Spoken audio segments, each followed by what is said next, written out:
යාළුවනේ හිතන්න ඔයා හෙට උදේ නැගිටලා ෆෝන් එක බලනකොට WhatsApp වැඩ නැහැ. Facebook ලෝඩ් වෙන්නේ නැහැ.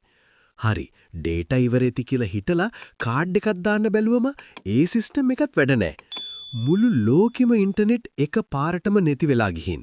මුල් දවස් ටිකේ නම් වෙන්නේ ලොකුම පිස්සුවක්. මොකද අද කාලේ අපි ඉන්ටර්නෙට් නැතුව ජීවත් වෙලාම නැහනේ. TikTok, Instagram ඉන්න අයට කරන්න දෙයක් නැති වෙනවා. මිනිස්සුන්ට පාර හොයාගන්න Google Maps නැහැ. හරියට නිකන් ඇස් දෙකම අන්ධ වුණා වගේ හැඟීමක් මුළු ලෝකෙටම දැනෙනවා. හැබැයි TikTok නැති වෙන එක නෙවෙයි ලොකුම ප්‍රශ්නේ. බැංකු සිස්ටම් ඔක්කොම දුවන්නේ ඉන්ටර්නෙට් හරහා. ඔයාගේ ක්‍රෙඩිට් කාඩ් එක වැඩ කරන්නේ නැහැ. බැංකුවේ තියෙන සල්ලි ගන්න විදිහක් නැහැ. ATM වැඩ නැහැ. ලෝකේ ධනවතුන්ගේ සල්ලි තප්පරෙන් නැති වෙනවා. ෂෙයා මාකට් එක බිඳුවටම වැටෙනවා. මේක අහන ක්‍රිප්ටෝ කරන යාළුවෝ ඉන්නවනම් සොරිම තමයි. ඉන්ටර්නෙට් නැතුව බ්ලොක්චේන් තාක්ෂණය වැඩ කරන්නේ නැහැ. ඉතින් අපි මහන්සි වෙලා එකතු කරපු බිට්කොයින්, ඉතීරියම්, සොලානා ඔක්කොම නිකන් ඉලක්කම් ටිකක් විතරක් වෙනවා. ලක්ෂ ගණන් දීලා හදපු මයිනින් රිග්ස් ටික යකඩ වලට තමයි දෙන්න වෙන්නේ. ඔන්ලයින් මුදල් කියන සංකල්පයම ලෝකෙන් නැති වෙලා යනවා. තව භයානක දෙයක් තියෙනවා. අද වෙද්දී ලෝකේ කරන්ට් එක බෙදා හැරීම, වතුර පාලනය, ගුවන් යානා ගමන් පාලනය මේ ඔක්කොම වෙන්නේ ඉන්ටර්නෙට් හරහා දුවන නෙට්වර්ක්ස් වලින්.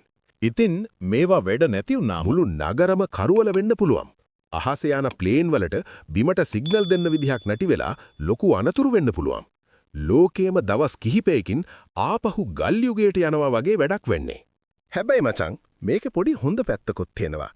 මාස කිහිපයකට පස්සේ මිනිස්සු ආයෙත් පරණ විදියක ජීවත් වෙන්න පුරුදු වෙයි.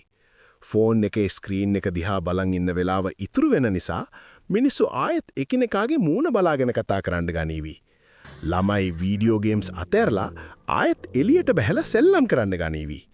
අපිට ආයෙත් 1990 ගණන් වල තිබුණ ඒ නිදහස් කාලට යන්න පුළුවන් වෙයි.